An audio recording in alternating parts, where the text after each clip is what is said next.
Hey YouTube, my name is Mactics and welcome to the Grandmaster Guidebook. Today I'm here to show you how to beat the Hollowed Lair Grandmaster Nightfall explained in just a few minutes. For more tips, questions, a positive community, and live Grandmaster carries on all platforms, please make sure to check out my live stream at twitch.tv/Mactics weekdays at 5 p.m. Eastern. Alright, let's roll. This Grandmaster has Overload and Unstoppable champs with Arc and Solar shields. Hunters want Bottom Tree Tether with Omni Oculus, Titans want Middle Tree Sentinel with Ursa Furiosa or Bottom Tree Hammers, and Warlocks want either Bottom Tree Dawnblade with Dawn Chorus or Shadebinder.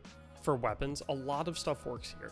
Key things to mention are make sure you have one Agger's Scepter on your fire team, all elements to break all shields, and bows on all three Guardians. This is what my fire team ran, and it worked perfectly for us. Blinding Nade grenade launchers can work in place of the sniper, and Sleeper Simulant can work in place of 1000 Voices. For mods, Protective Light, Taking Charge, Particle Deconstruction, and Concussive Dampener are awesome here. For GM modifiers, the main ones you need to look out for are the stasis melee enemies and the mini screeps that spawn on Stalker deaths. As for the Nightfall itself, you load into the patrol zone where you can sneak past the first pack of enemies. Take enemies out from a distance with your bows, being careful of the Unstoppable on your right. Move up while clearing Screebs and Ravagers, being careful of the sniper up top on the balcony. After that, finish off the Overload and the rest of the adds. In the next room, you have a boss enemy that spawns solar totems. Burn him as best as you can while being careful of the 3 snipers in the back of the map, as well as the 2 Unstoppables and multiple Screebs and Stalkers. Back of the map and taking your time is key here. In the next section, take out the right and left snipers before you mess with anything else. Then I recommend taking out the Stalkers, then the Unstoppable, and then the Overload. Next, spawn the adds without spawning the spider tank by lowering the plate just shy of all the way. Be careful though, as it continues lowering for about another second after you get off. Move to the back of the map playing cover as you take out the 3 snipers, then stalkers, then 2 unstoppables. Then you can finish the plate to spawn the tank. You can avoid additional adds entirely by killing the tank on one leg break, as it spawns adds every time it gets back up from a break. Best way to do this is to spread damage across all of the legs and then nuking it once the middle opens. Going forward, you have another Unstoppable and some other trash adds. Next is the 2-plate room, where you want to hang back and take things super slow. The basics here are take out every single ad in the room before you touch the plates. You've got Stalkers, Ravagers, Snipers, and Overloads in here. Once you clear the entire room of adds, you can lower the plates one at a time, getting off and retreating back immediately once more adds spawn. After 3 to 4 rounds of this, both plates will be fully compressed, bringing out the Vengeful Hand, who literally has more HP than the boss itself. Why did you do that? Funny. Same thing here though, stay back and slowly take him down.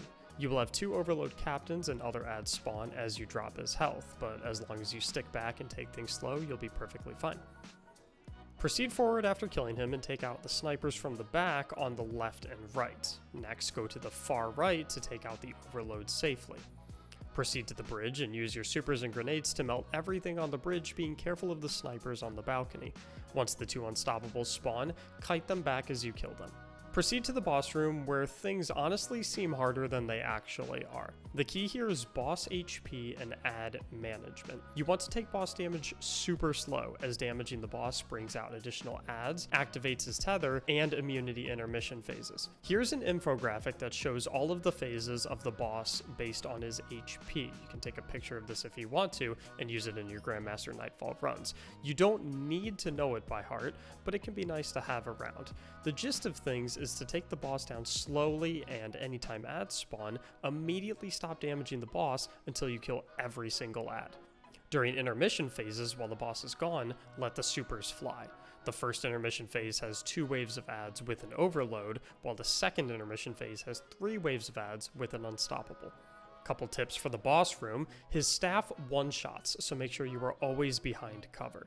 His AoE attack is a little bit more forgiving, taking 3 to 4 ticks to kill. When he teleports you for the tether, make sure you backpedal as you get teleported to float towards him more slowly. If you have a player die, the best time to res them is while the Fanatic is doing his AoE attack, since he doesn't shoot his staff during that time. Additionally, the Agger's Scepter is amazing for the intermission phases. All you have to do is focus the weaker adds and everything else will freeze and blow up. If you play things slow and controlled, you will be able to melt the boss after the final tether. You will have ads spawn in the entrance of the boss room, but you can move forward on the side as you melt the boss at the end to ignore them. There's no champs in that ad spawn pack, so you'll still get platinum. And that's everything. If this video helped, please leave a like and consider subscribing to my channel. I make tons of content like this, so if you like this, I think you'll like a lot of my other stuff too. Next up, check out my live stream at twitch.tv/Mactics for a great community, live Grandmaster carries, and more. If you need a team to run this with, I have an LFG channel in my Discord server linked in the description below, full of super kind and helpful guardians that are a blast to run with.